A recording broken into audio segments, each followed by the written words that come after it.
Welcome, everyone. This is our first in-person BIOMES seminar of the semester, so we're very excited. This semester, BIOMES has partnered with PE2 to bring you speakers surrounding the topics of environmental justice from various environmental sectors. And to do that, we're kicking off with an environmental justice panel at Yale, focusing with the Yale Center for Environmental Justice. So, as you can see here, if you want to submit suggestions for speakers, please scan the QR code. That'd be super helpful for us in the fall. But just to get things rolling, I'm going to introduce Professor Torres, who is moderating our panel today. So Professor Torres has spent his career examining the intrinsic connections between the environment, agriculture, and food systems and social justice. His research into how race and ethnicity impact environmental policy has been influential in the emergence and evolution of the field of environmental justice. His work also includes the study of conflicts over resource management between Native American tribes, states, and the federal government. Previously, Professor Torres taught at Cornell Law School, the University of Texas Law School, and the University of Minnesota Law School, serving as an associate dean at both. He's also a former president of the Association of American Law Schools and served as Deputy Assistant Attorney General for the Environmental and Natural Resources Division of the U.S. Department of Justice during the Clinton administration. Professor Torres' past work has examined how U.S. regulations have created racially or ethnically marginalized communities that bear a disproportionate share of environmental burdens, and also has focused on developing strategies to improve governmental decision-making. He is also a leading scholar in critical race theory, a theoretical framework that examines questions of race and racism from a legal standpoint. His book, The Miner's Canary, Enlisting Race, Resisting Power, Transforming Democracy, co-authored with Lanny Gunier, was described as one of the most provocative and challenging books on race produced in years. So without further ado, Professor Torres.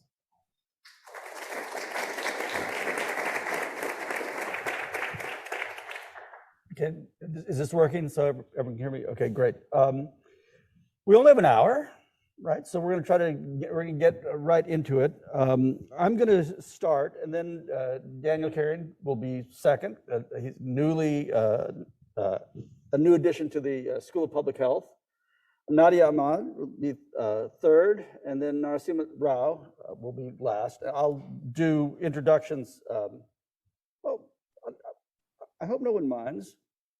Why don't I let you introduce yourselves when you speak so that you can say exactly what you want? You know, when introductions are actually very hard because you never know exactly what people want to emphasize about themselves, and I sometimes don't recognize myself.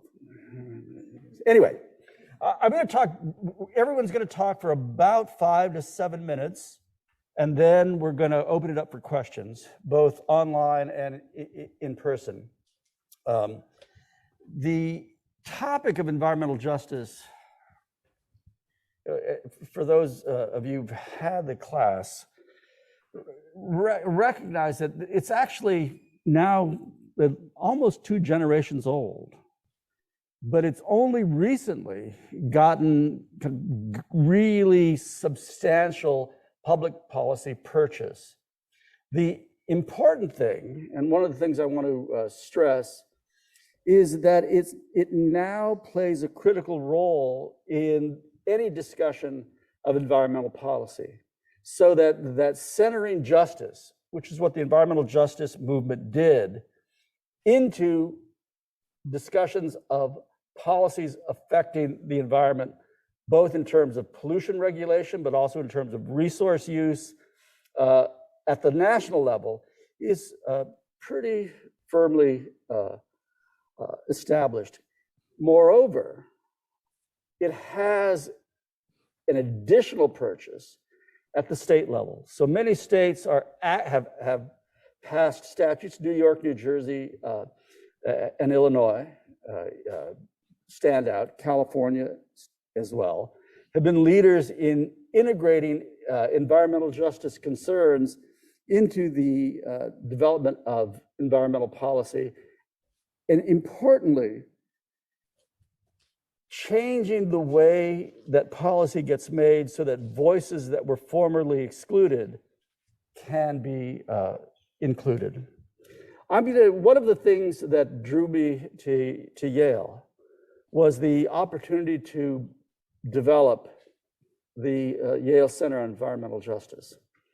And what the center tries to do, or what we intend to do, and we've begun doing, is to create a center of gravity for issues of environmental justice at Yale to facilitate cross-disciplinary work, as you will see in today's panel, making sure that people who are doing environmental justice work across campus, as well as at YSE, can have their work showcased, and we can develop a conversation.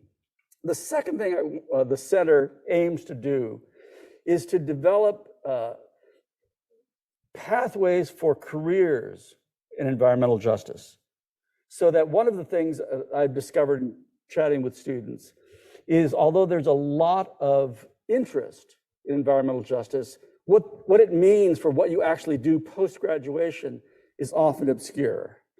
And so one of the things the center is aiming to do is to give students experience in environmental justice work during their time here at Yale, not just YSE, but mainly YSE, at Yale, in a number of ways. So we've created the Environmental Justice Community Fellows program, where we partner with local groups, and we have a kind of experiential education for students so that you, one, work with people who are actively engaged in environmental justice and start to conceive of what a career would be. The Community Resource Lab, which has, I don't know how many people now, 3 people now? It works with the city in particular to improve decision-making about environmental justice programs. The Environmental Justice Research Fellowship is going to be a competitive fellowship to fund master's and doctoral students to do research in environmental justice. And finally, we're creating a clinical partnership with the Yurok tribe, in which we are going to do a number of things, both transactional work, planning work, legal work, and the forestry work in particular. And there'll be announcement. You should keep your eyes open, because there's going to be an announcement about this in the next week or so. And there'll be some opportunities for some summer work with Yurok coming up this summer, and work this semester if I can entice anyone to do it. But it looks like it's going to be a kind of a vigorous partnership. And it highlights one of the things that the Yale Center is doing that's different from a lot of environmental justice centers across the country, and that is to have a self-conscious Indigenous focus. So while we take the mainstreams of environmental justice as they've developed over the course of last 30 years, right, we are linking work with tribal nations domestically, but Indigenous people globally, to expand the ambit of environmental justice research and environmental justice work. So my work is centered on 2 things. One is a really basic piece of writing that I'm working on, which is an advanced introduction to environmental justice, and I hope that will be out next year. And the second thing is, in some ways, really critical to the environmental justice movement, which is, how do social movements produce durable legal and policy changes? And trying to map out those processes, because it is I would say under-theorized, but that's almost not true anymore, because it's generated a lot of research over the last decade, and it occupies most of my time now. So I will stop there, since I quickly lose track of whether 5 minutes is, you know. And I'd like to turn it over to Daniel.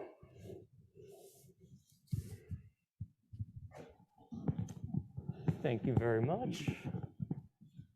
Where do I find my presentation? Oh,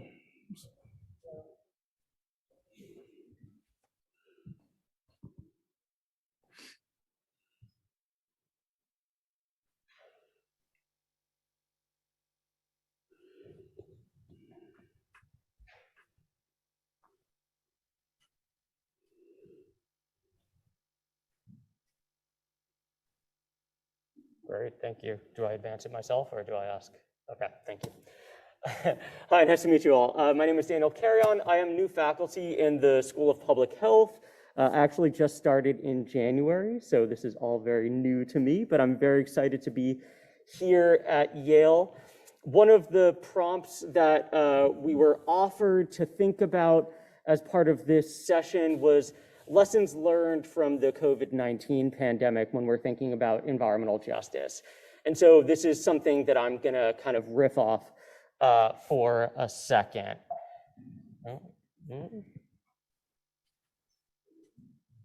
There we go. So my work falls at the intersection of climate, energy, and health inequity. And so that can mean a lot of things. Substantively, that's meant that I've done work thinking about the energy that we use for cooking, the energy that we use to keep people cool during the summer, and the energy that we use to keep people warm during the winter. And I think that this is really important in a warming world because our historical choices in energy have led to the climate crisis that we are in right now. But it also is a dynamic tension that we have because energy is fundamental to human health. And so we really need to think at this intersection to think about these types of relationships and how to best navigate people's health and their needs at the same time as resolving our climate dilemma.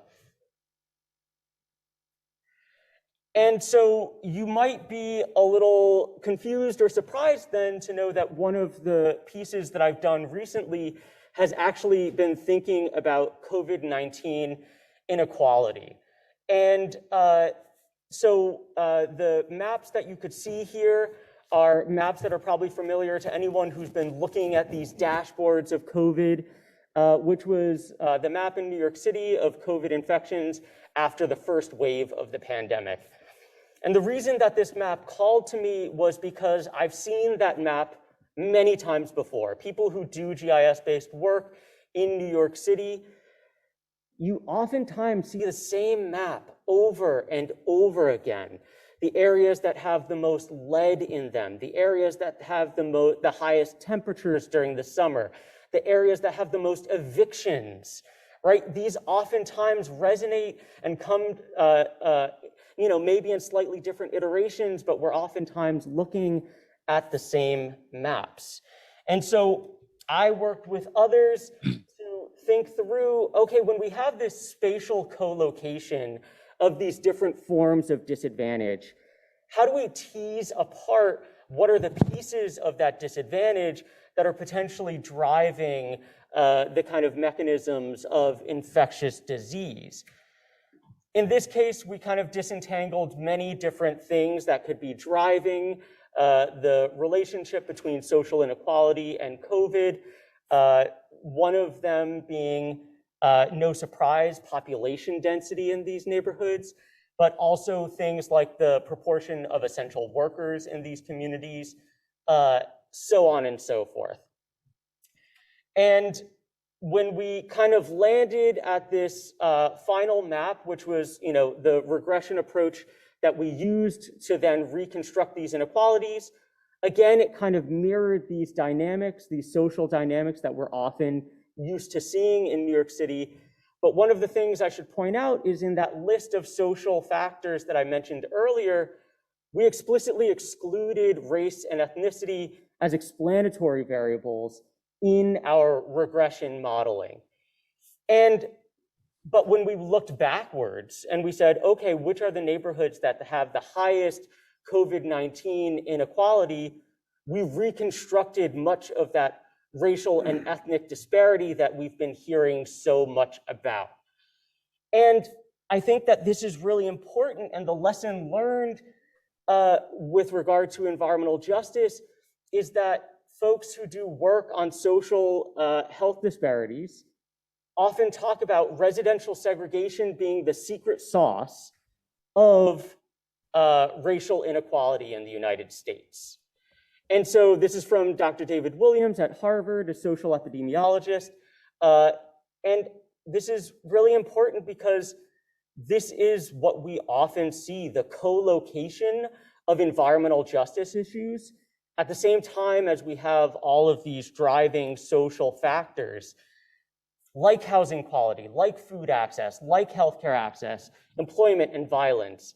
And then the environmental exposures that we might be interested in, like land use and land cover, summertime temperatures, air pollution, water quality and lead exposures are oftentimes co-located in these same communities. And so it's really important for us to think about residential segregation as being an upstream process of all of these things, because we would potentially do our science differently. I think people have oftentimes thought about social inequality being embedded in the landscape, but at least in my field, that's oftentimes treated as a nuisance variable, something that we just have to account for. But if we recognize the reality, as social scientists have been telling us for a long time, that residential segregation are causing these things simultaneously, then we might actually do our modeling and our work differently. And so my current agenda is thinking about temperature disparities, thinking about present day segregation and its relationship to temperature, and what the kind of tools of satellite remote sensing as well as machine learning can offer to help reconstruct some of the fine scale gradations of temperature in communities. But then also on the other side, thinking about energy and security as an issue that we need to deal with. So energy and security has been operationalized by my friend and colleague, Diana Hernandez, who often talks about the heat or eat dilemma.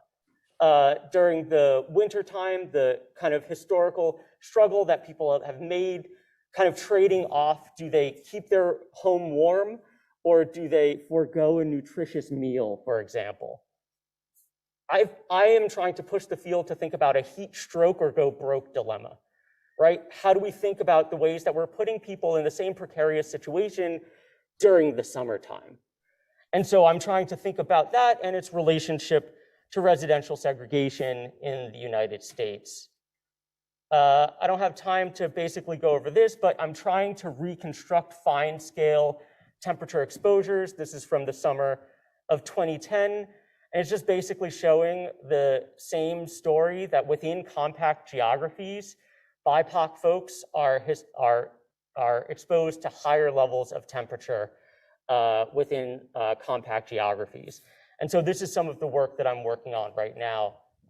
And so I think some of the lessons learned here for me is that we need to understand residential segregation as an upstream driver of environmental health disparities. But then on the other side, to support place-based solutions. We can't be agnostic to where solutions are placed. We have to specifically think about where they are placed in space and what that means to the populations that live in those areas. So thank you.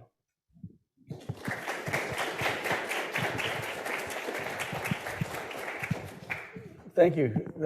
One of the important notes you made, the idea of place-based solutions is actually driving a lot of the big green groups now because of this kind of research. So I'd like to turn it over to Nadia Ahmad. She was a visiting professor at the Yale Law School last semester, and hand it over to you now.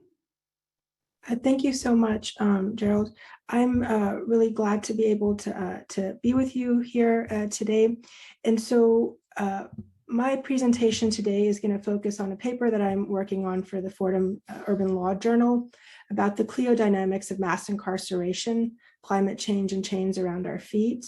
And I'm going to first give you an example of global power dynamics, then explain what cliodynamics is, and then just finish off with illustrating an example of cliodynamics with respect to mass incarceration and climate change.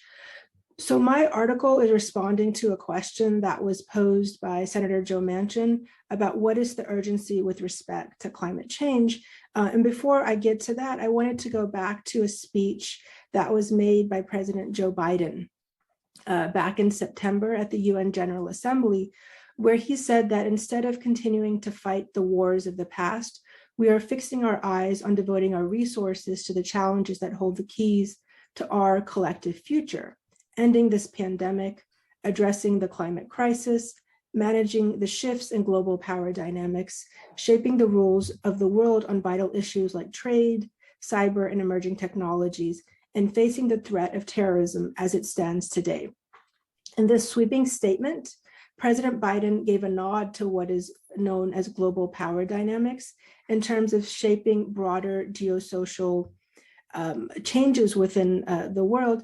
And he's also exhibiting a recognition of what is known as strategic management and business organization studies as complexity theory through mentioning global power dynamics. At the same time, this talk that he had given, there was a very xenophobic scene that was unfolding at the southern border with respect to immigration officials, reporters, and police who met Haitian migrants seeking refuge with violence and anti-Black racism. Eddie Tavermi, who was one of the migrants, told CNN that he was deported back to Haiti from the United States. And he said, when we arrived in the United States, the authorities put us on a bus, sent us to jail, and said we would be released in 2 days. They put chains on our feet, around our stomachs, and our hands. They put us in cars and took us to the airport. The accounts of these Haitian migrants are also indicative of the experience of thousands of other migrants who showed up at the US border seeking entry.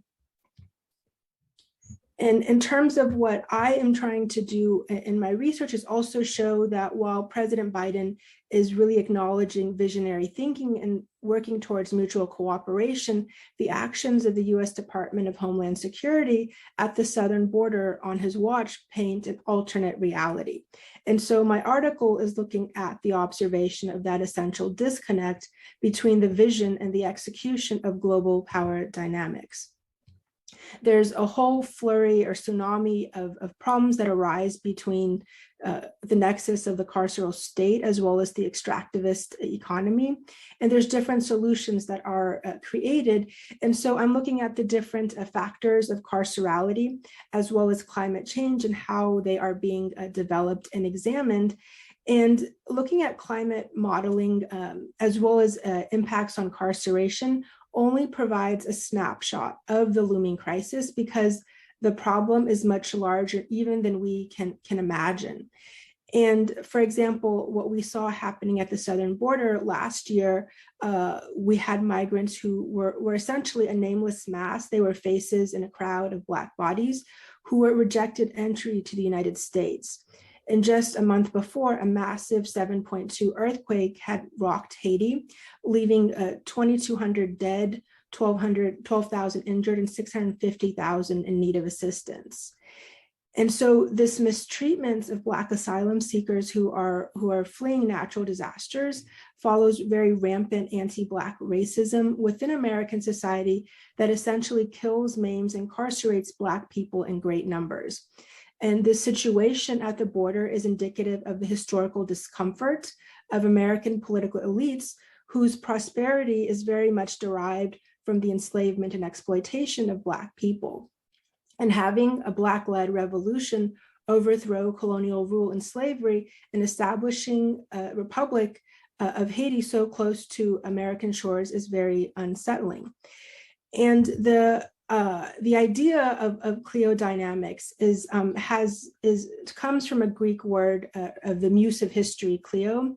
And the field of cliodynamics includes theories that have been developed from general different principles, but also they look at socio-legal patterns of dynamics and try to rework narratives surrounding both different issues. And so I'm looking at the carceral state and atmospheric dynamics in my paper. In 2012, geophysicist Brad Warner addressed the fall meeting of the American Geophysical Union, which was packed with 24,000 Earth and space scientists. He presented a paper called "Is the Earth Effed? Dynamical Futility of Global Environmental Management and Possibilities for Sustainability via Direct Activism." Author Naomi Klein, who was in the audience, described the session as a discussion of systems boundaries, perturbations, dissipations, and attractors and bifurcations and a whole bunch of other stuff largely incomprehensible to those of us who are uninitiated in complex theories.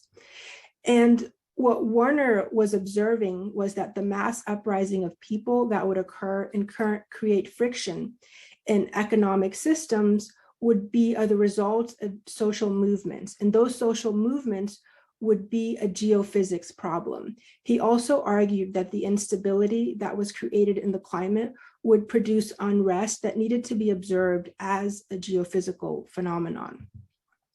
And Peter Turchin, who is a professor at the University of Connecticut, has spent the last 2 decades looking at these crises and structural problems and noting that every year, and every 50 years since 1870 onwards, there's been periods of massive upheaval, and they're determined by some level of mathematical certainty. And I won't get into the details of that, but I did want to share the formula that he used in terms of assessing these issues to show that cliodynamics is really helpful with understanding social change movements associated with both climate change and mass incarceration. There have been, massive global solidarity movements associated with Black Lives Matter, as well as for Indigenous rights. And this happens against the backdrop of climate change, as well as raging wars and political conflict. And it shows that these are not isolated events, but are taken together and can show what the socio-legal impact is in terms of what is acceptable, what has to be endured, and what will be rejected. And so this instability that results also opens up the space for having broader conversations about environmental justice, as well as action towards establishing environmental justice, as well as movements for the global climate activism and prison abolition. And so this process of reimagining these emancipatory processes also encourages climate change adaptation efforts and also works to decrease incarceration. And I wanted to go back to one of the things that Gerald had said earlier at the beginning, is that even though this is a multi-generational problem, we're really in the second generation of it. It's only right now that that the discussion is happening far more broadly. And so this legacy that exists of mass incarceration, it's difficult to define it simply through data sets and policy, because there's decades-long damage and concerns about the rise of the carceral state. And even if we look at prison statistics, we're going to see a number of shifts that have happened. And so it's also hard to quantify intergenerational impacts, as well as seek to redress them. But through the study of cliodynamics, we can see that there are constraints that are on the system and see what these patterns are and what we can do to add the fuel to the fire to push for change. Movement lawyering has allowed for social change to expand awareness of social justice and civil rights issues. Lawyers and activists have worked together through direct action methods to respond to systems of oppression, as well as to improve strategic and tactical decision-making for frontline communities. And it's through these types of activism works that is happening that there will be changes for the better. And I'm optimistic about changes that will happen, because what we've seen since 2020 is that there has been massive protests, as well as concerns as a response of the coronavirus. And it's really sent shockwaves of discontent to every corner of the globe. And the momentum for the movements that are really building and expanding are doing so exponentially with mathematical certitude once specific force-based metrics are identified with respect to position and force. There are also global South variations that exist with respect to this. So not only in the United States have we grown systems of incarceration, the US idea of the carceral state has also expanded through rule of law programs for prison systems. And so these changes were put in place to reduce crime. However, they were disregarded in favor of programs that would boost construction of prisons and generate jobs for prison workers. Incarcerated folks have also by and large been excluded from conversations about bold climate proposals, initially from the Green New Deal, which also neglected to engage with decarceration, prison abolition, and demilitarization. There have been demands that have been put forward, but are still only starting to be heard. When President Biden withdrew from Afghanistan in August of 2021, it triggered a wave of unrest there, especially for Afghanis who had been assisting the U.S. in its efforts and sought refuge in the U.S. And the US withdrawal led to displacement both internally of these people and concerns relating to fleeing the country as well rose regarding the uncertainty of the Taliban's rule in the region. And the Taliban's confinement of women in the home, as well as exclusion of them in the public sphere from government education, follows the US carceral model of criminalizing dissent in protest. And so in the class that I taught last semester, looking at the environmental law practicum, focused on a reading that was by women of color.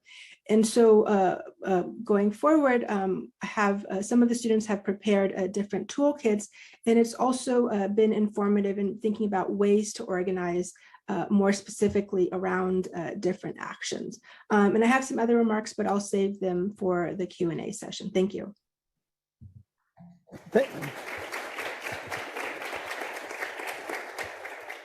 Thank you. And now I'd like to turn to our own Narasimha Rao, whose work touches on the questions of energy inequality. And I know he's doing some just transition work that is right at the cutting edge. So Narasimha? Thank you, Gerald. I hope everyone can hear me fine. It's nice to be here on this panel. Gerald wanted me to talk about some of the research I'm embarking on environmental justice and energy transitions in the US. And I'd like to talk about that. It's a new research direction that I'm embarking on that I have started this year.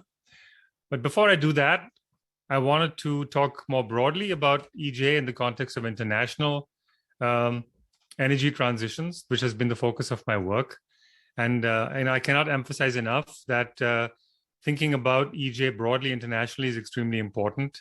The level of ambition that we commit to in this country affects the climate impacts that are distributed around the world. And we know from science and many IPCC reports that the bulk of the impacts of climate change are going to be felt by poor and vulnerable populations around the world. But we still need a lot of research to understand who those people are. There's, in developing countries, rapid changes happening in economies, and we don't understand a lot of those changes very much. Changes like urbanization, rapid moving away from the agricultural sector, lifestyle changes and consumption. And this creates certain exacerbation of vulnerabilities that exist today for people in poverty, but it may create opportunities for dovetailing climate resilience with adaptation, with mitigation measures, so low carbon pathways that also serve to boost resilience.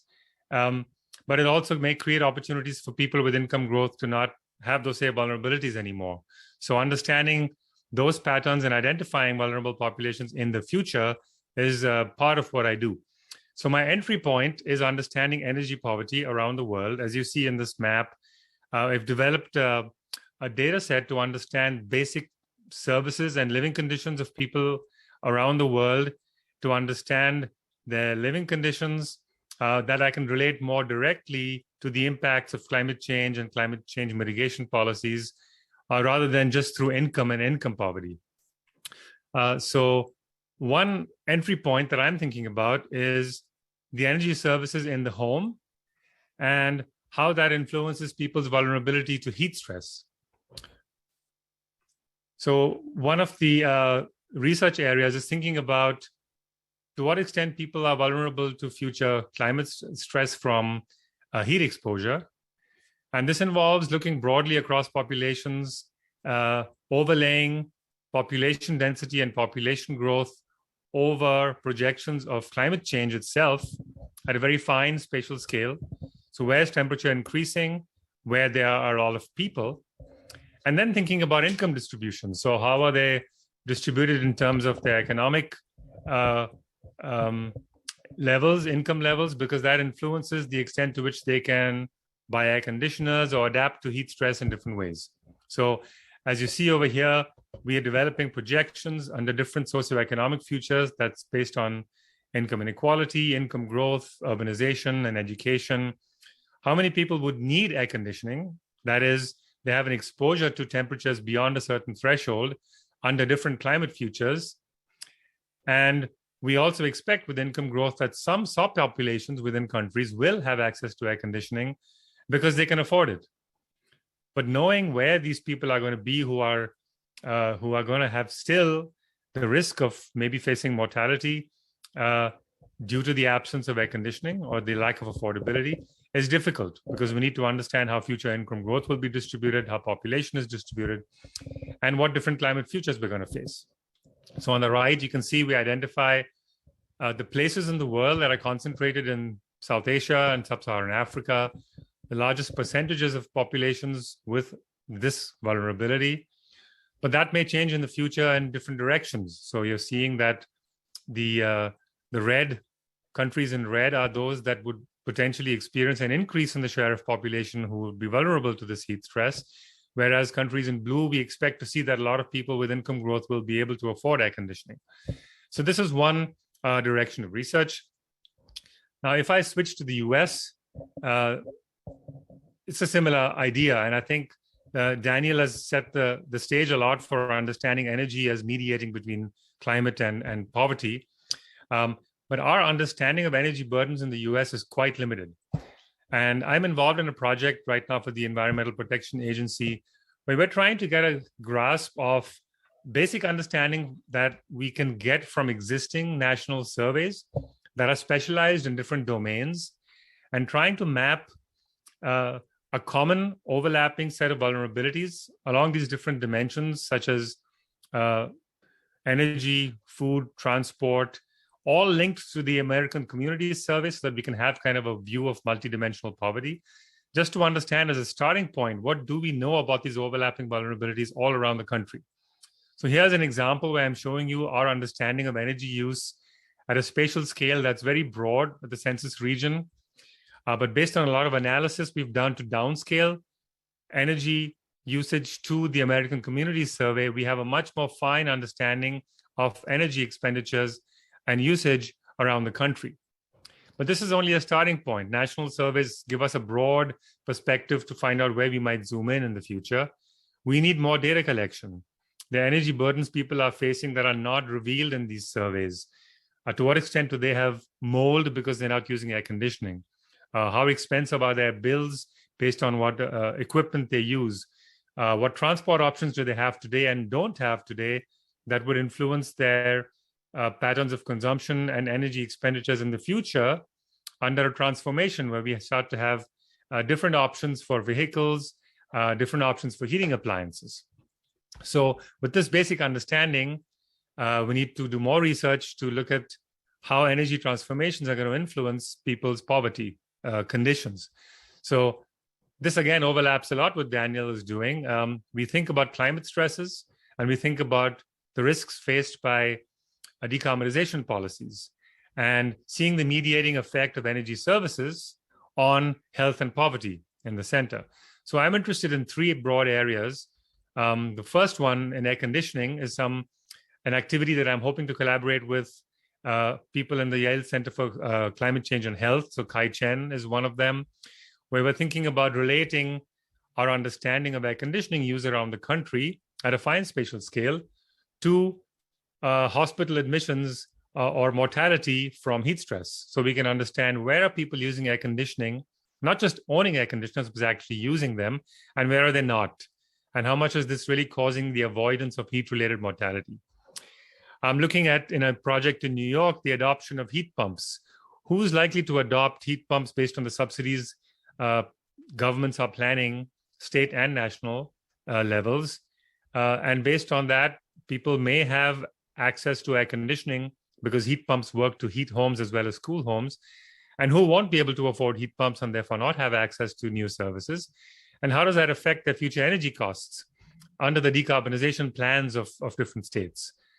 And I'm also interested in transport. I'm hoping to get the opportunity to understand in more detail, where is transport a limitation to obtaining other services, food deserts, jobs, access to pharmacy, medical care. These are all influenced by transport burdens, and we don't have a place that we can look at energy in the context of these other services altogether. And then superimposing on top of that, decarbonization policies that differ across the country. So the goal here is to target and find out overlapping vulnerabilities in the context of decarbonization policies and understand multidimensional well-being from that perspective, and hopefully link and find parallels between what we see in the US and communities to communities in other parts of the world as well. So let me stop there again, and I look forward to the discussion. Thanks.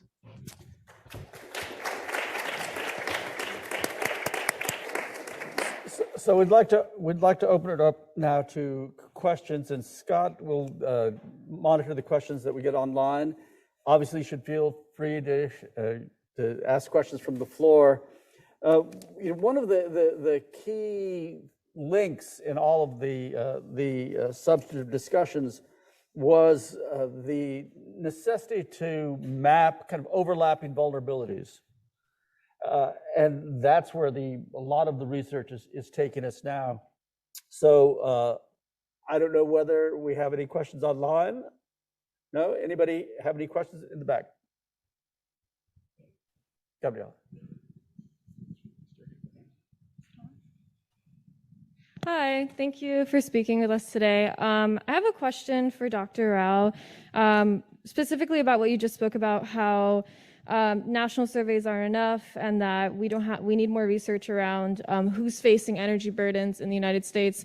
And I'm curious about specifically what areas of the United States need that more research about how this problem is coming out, and also specifically which populations within the United States, whether that's based on race, class, or some other category, needs more of that research to better understand their energy burdens.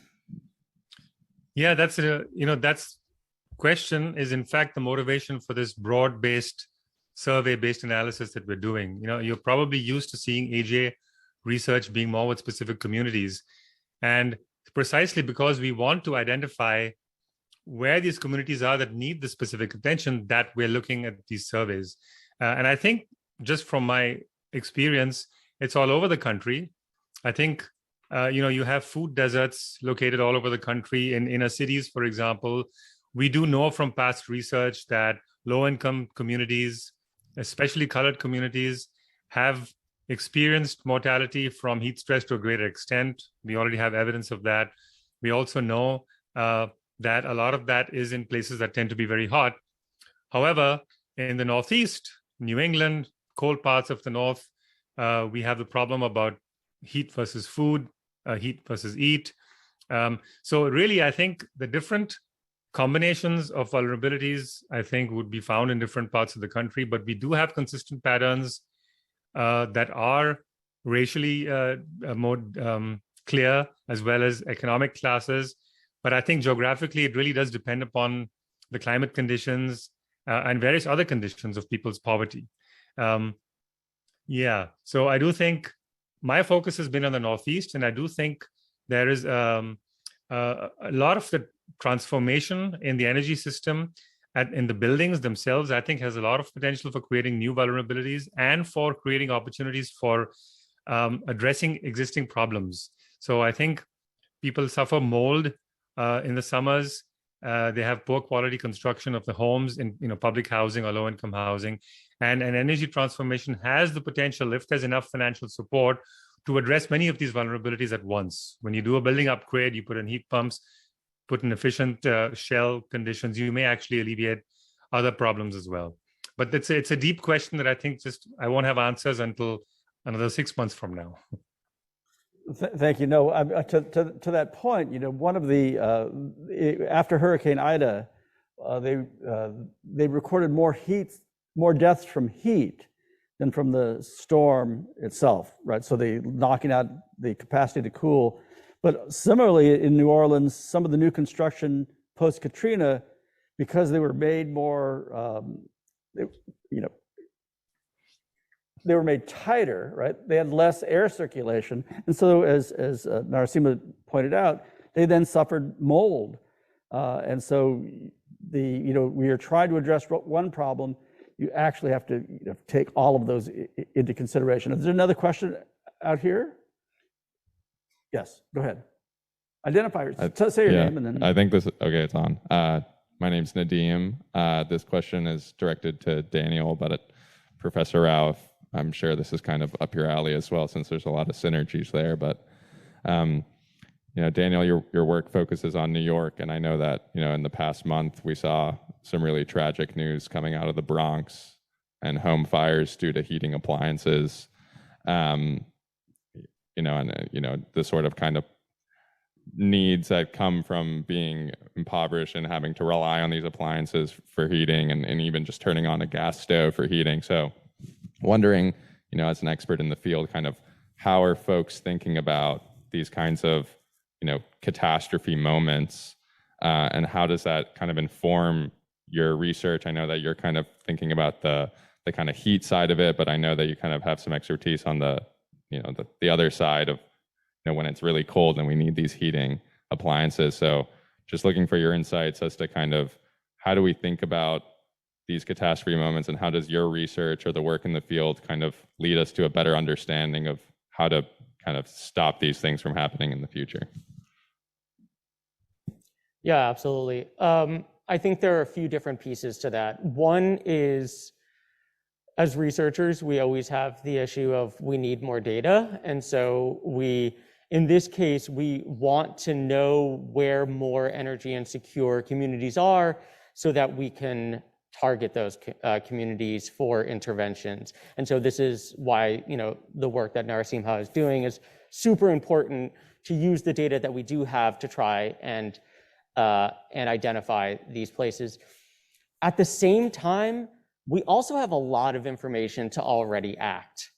So the example of that community in the Bronx was that they had so many different violations that were already in the books from the Department of Buildings in New York City that could have been intervened upon well beforehand. We had the data. And so part of this is on the other side of things, of the enforcement side, is the implementation side. Once we have this, what are the mechanisms that are being used to actually intervene? I think this is a place that we in public health are trying to move towards. When do we have enough information to act, and what are the right implementation strategies? This has given rise to an entire field called implementation science, if you're familiar. But the how, I think, is the big question. How do we intervene is very much an issue that I think is unanswered in our field. I just add a small comment to that. This is an example, and each disaster that you can speak of will have a different explanation. But the big challenge in doing this research is that the conditions that may be causing these disasters are outside of the realm of energy potentially. It could be, housing conditions, neglect. It could be more broader, redlining or other aspects of segregation. One has to really step outside the bounds of your discipline to really understand the deeper causes. And that's why, to some extent, this research is very context specific.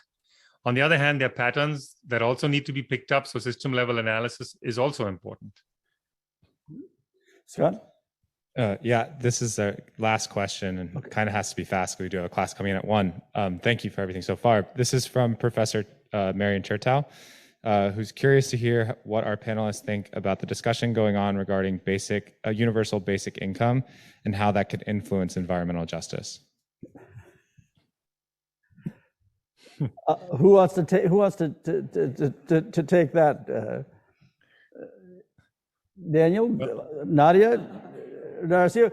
I mean, how much time do we have? I'll just jump in because I have to run to a class real quick. It would make an impact, but there's also groups that wouldn't be captured. So for example, undocumented migrants wouldn't be included within that group, also would not include incarcerated individuals. And so it's a step in the right direction, but to be able to capture more broadly other groups, it has to be expanded. And it's addressing an individual problem where there may be regional variations as well. And so, for example, basic universal income in Florida would be very different than in Connecticut. And so I think there would be other factors and variables that would have to be considered. But thank you. I wanted to thank all of you and just, I have to. Thank you for just joining add us. one sentence to that. I mean, I think it's the merits of the idea aside, determining that level, I think it's one has to go back to basics, because I don't think income translates to services very well when you start to get to specific communities around the country. So one still has to understand the vulnerabilities and burdens, and then bottom up translate them into expenditures so that one can then, based on means testing, arrive at a reasonable level. I think, so that's really important. No, I think those are both critical insights. Dan, do you want to add something? And the only thing I would say, I've not read much of the literature on universal basic income, so I can't speak very much to that, but I can say that one of the things that a lot of social scientists thinking about inequality think about is wealth. We focus a lot on income as an indicator of inequality, but in fact, wealth may be a more important indication of inequality, which is one of the reasons why many folks have called for research and policy on reparations. And so there's a very important piece in the New England Journal of Medicine by Dr. Mary Bassett, the current commissioner of New York State, basically making the argument around thinking about wealth and reparations. And so I would implore you all to think about that and read that. So we'll close now, but I'm going to give you 2 things to read on that topic. One is, they're both easy to read. One is a book called Hours by Peter Barnes, and another book is called For a Few $1,000 by Robert Friedman, who both look at the link between income and wealth generation, and because I think they're tied very closely together and really important. So I want to thank you all for joining us this afternoon. We'll get out of here so the class can come in. This, as you note, this is just the tip of the iceberg. There is so much more to investigate. Thank you.